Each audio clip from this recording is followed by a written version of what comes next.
Halo semuanya, di video kali ini aku mau cerita sedikit tentang hal-hal yang pantang dilakuin kalau kerja di Swedia. Di video sebelumnya aku cerita tentang hal-hal yang biasa ditemuin kalau kerja di Swedia, sedikit tentang budaya kerja di Swedia. Nah, di video kali ini aku mau cerita tentang hal-hal yang kalau bisa jangan sampai dilakuin karena bisa bikin kamu kelihatan gak bagus di mata kolega kamu atau orang-orang di kantor. Yang pertama, itu ngehubungin orang kantor lewat WhatsApp untuk masalah kerjaan atau yang lainnya. Di Indonesia mungkin sering banget ya, aku sering ngeliat teman-teman aku berkomunikasi sama orang-orang kantornya ngebahas kerjaan itu di WhatsApp. Dan mungkin aku juga nggak ngerti kenapa ini sering banget di Indonesia. Mungkin karena responnya lebih cepat daripada email atau lebih gampang ngehubungin orang lewat WhatsApp. Tapi di Swedia itu enggak banget yang namanya ngehubungin orang kantor lewat WhatsApp buat kerjaan. Jadi di sini WhatsApp itu benar-benar privat dan nggak dipakai sama sekali untuk urusan kerjaan. Jadi di Swedia itu biasanya kalau kamu mulai satu kerjaan, kantor bakal ngasih kamu HP dan nomor baru buat dipakai sebagai nomor kerja atau nomor kantor. Sebenarnya masalah nomor ini kamu bisa pilih kamu mau nomor baru yang disediain kantor atau kamu mau pakai nomor lama kamu, nomor biasa yang kamu biasa pakai buat dibayarin kantor dan nanti itu nomornya jadi nomor yang akan dipakai orang-orang kantor buat menghubungin kamu atau misalnya nomor yang dikasih ke eksternal kalau misalnya ada urusan kerjaan. Kebanyakan orang biasanya karena mereka nggak mau nomor pribadi mereka kecampur sama urusan kantor, mereka biasanya ngambil nomor yang disediain sama kantor. Jadi itu nomornya benar-benar buat HP kantor, buat segala urusan kerjaan kantor. Nah, semua komunikasi di kerjaan itu biasanya lewat email atau alat-alat lain yang emang dipakai oleh perusahaan tersebut, misalnya Teams atau Skype. Jadi nggak ada yang namanya ngehubungin ke WhatsApp atau ke nomor pribadi. Kalaupun misalnya harus nelpon, itu biasanya ngehubungin ke nomor kantor, nomor yang tertera di database kantor. Jadi jarang banget bahkan orang-orang tahu nomor pribadi koleganya, kecuali kalau emang temenan di luar kantor. Nah, kalau misalnya urgent itu bisa ngehubungin misalnya nelpon atau SMS ke nomor kantornya, tapi sekali lagi bukan WhatsApp dan bukan ke nomor pribadinya. Yang kedua yang pantang dilakuin itu ngehubungin orang pas mereka cuti. Kecuali kalau benar-benar urgent. Biasanya juga orang-orang di sini kalau mereka cuti, mereka beneran nggak pegang HP kantor karena mereka punya HP khusus sendiri buat kerjaan. Mereka beneran, kadang ada yang sampai beneran matiin HP-nya atau bahkan HP-nya nggak dibawa kalau misalnya mereka liburan. Jadi emang jarang banget sampai ada yang harus ngehubungin ngontak-ngontak. Biasanya kalau misalnya ada yang urgent itu lewat email, dan biasanya orang yang cuti palingan ngasih tahu kalau misalnya mereka aksesnya terbatas buat email atau yang lainnya. Nah, ada beberapa orang yang bilang misalnya di auto response atau automatic reply di email kalau misalnya oh gue cuti dari tanggal segini sampai tanggal segini, kalau ada yang urgent hubungin ke nomor ini lewat SMS. Jadi ada orang yang nyantumin itu, dan kalau kayak gitu ya kalau misalnya ada yang beneran urgent itu bisa dihubungin lewat SMS. Tapi ini tetap semua orang di sini kayak menghindari banget buat yang namanya nelpon atau ngeganggu orang yang lagi cuti. Misalnya ada masalah yang urgent banget, oke, mungkin bisa dihubungin, dan biasanya mereka juga, aduh maaf banget ngeganggu liburan. Atau misalnya, kalau misalnya nggak terlalu penting banget dan bisa nunggu sampai orangnya balik habis liburan, ya tunggu aja, karena cuti itu kan hak pekerja, dan di sini kantor benar-benar ngehargain waktu karyawannya banget. Jadi mereka nggak mau ngeganggu kalau beneran bukan hal yang penting dan urgent. Nah, yang ketiga itu tentang Vika. Jadi di video sebelumnya, nanti aku taruh di sini, aku ngebahas tentang Vika itu adalah budaya penting di Swedia, Vika atau coffee break.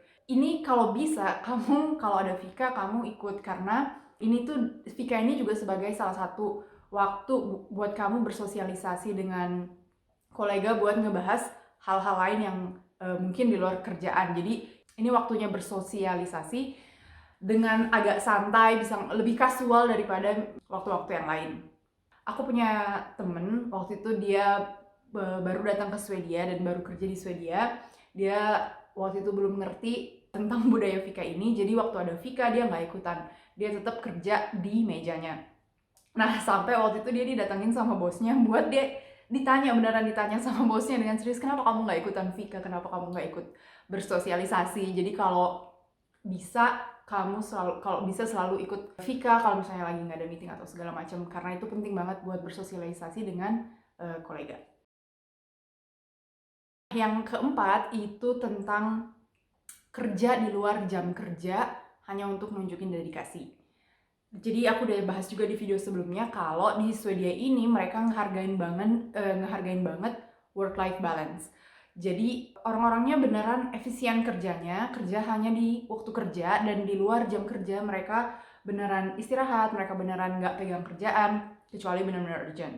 Aku nggak tahu ya apa ini masih atau enggak, tapi waktu aku dulu kerja di Indonesia ada aja orang-orang yang berpikiran kalau mereka kerja lebih lama, atau mereka nunjukin kalau mereka misalnya stay di kantor lebih lama, atau ya kerja di luar jam kerja, itu nunjukin kalau mereka berdedikasi.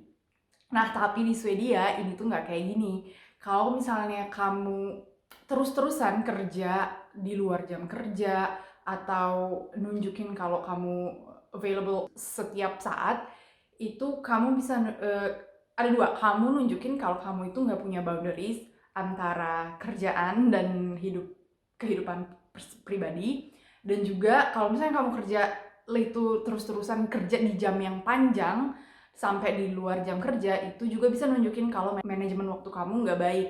Dan dua hal ini juga nggak dipandang oke di Swedia, karena sekali lagi mereka ngehargain banget work-life balance, mereka ngehargain ada batas antara kerjaan dan kehidupan pribadi, dan mereka ngehargain banget orang yang bisa manajemen waktu dengan baik. Jadi orang yang bisa merencanakan semua kerjaan dia dan mengeksekusi itu sesuai dengan waktu yang dipunya, sesuai dengan jam kerja mereka. Jadi kalau misalnya kamu harus kerja panjang buat menyelesaikan suatu tugas, mereka akan ngelihat itu sebagai, oh mungkin orang ini nggak ngerencanain waktu dengan baik, orang ini nggak bisa manajemen waktu dan manajemen tugas-tugasnya. Jadi penting banget kalau kamu kerja sesuai jam kerja, dan tentunya nyelesain semua kerjaan dan memenuhi target kalau bisa. Nah, yang terakhir itu tentang pamer. Di Swedia ini nggak banget yang namanya pamer. Kalau misalnya ada orang yang pamer, itu dipandang negatif banget. Bisa dibilang orang Swedia itu nggak suka banget dengan orang-orang yang pamer atau cocky. Confident atau percaya diri itu boleh banget, tapi jangan sampai kamu nunjukin kalau kamu tuh mikir atau ngelihat diri kamu itu lebih baik dari orang-orang lain. Dan ini ada kaitannya erat dengan Jantelagen. Jadi hukum Jante ini semacam sesuatu yang dijunjung tinggi sama orang-orang di negara Skandinavia. Kalau misalnya di Google, ada di Wikipedia juga, apa sih itu sebenarnya Jantelagen. Ini ada definisi-definisinya. Misalnya, jangan kira kamu itu istimewa, jangan kira kamu itu sebaik kami, jangan kira kamu itu lebih pintar dari kami, atau ya intinya jangan mengira kalau kamu itu spesial dan kamu itu lebih baik dari kami. Kami itu maksudnya kolektif, orang-orang di grup. Intinya adalah satu individu itu nggak lebih baik dari orang-orang sekitarnya. Jadi, dan ini makanya di sini orang-orang Swedia itu biasanya mereka pada kalem, humble, dan mereka nggak nunjukin kalau mereka itu nggak selalu pamer, misalnya pamer kelebihan, pamer skill mereka. Dan Jantelagen ini mungkin juga salah satu yang bikin orang-orang di sini, society-nya itu mereka conforming, mereka nggak ngelakuin sesuatu yang disruptif atau bisa mengganggu ketenangan atau mengganggu hal-hal yang udah biasanya normal di suatu kelompok atau di suatu lingkungan.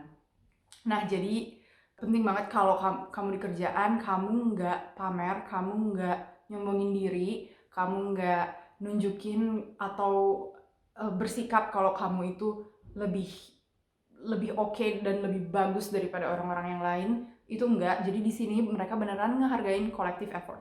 Jadi setiap orang punya bagian sendiri-sendiri, setiap orang memberikan kontribusi masing-masing yang pasti gabungin itu akan memberikan collective effort yang oke banget. Dan itu bukan hanya karena satu orang atau bukan karena segelintir orang, tapi itu beneran karena satu kelompok, satu tim yang kerja bersama bareng-bareng dan ngasilin result yang oke. Nah, itu tadi beberapa hal yang pantang dilakuin kalau kamu kerja di Swedia. Kalau misalnya kamu suka dan mau tahu lebih banyak tentang topik-topik seperti ini, tentang kerja di Swedia atau berkarir di Swedia, silakan like dan subscribe. Atau kalau misalnya kamu ada ide tentang topik lain, silakan tulis di komen, nanti aku akan coba bikin videonya. Makasih!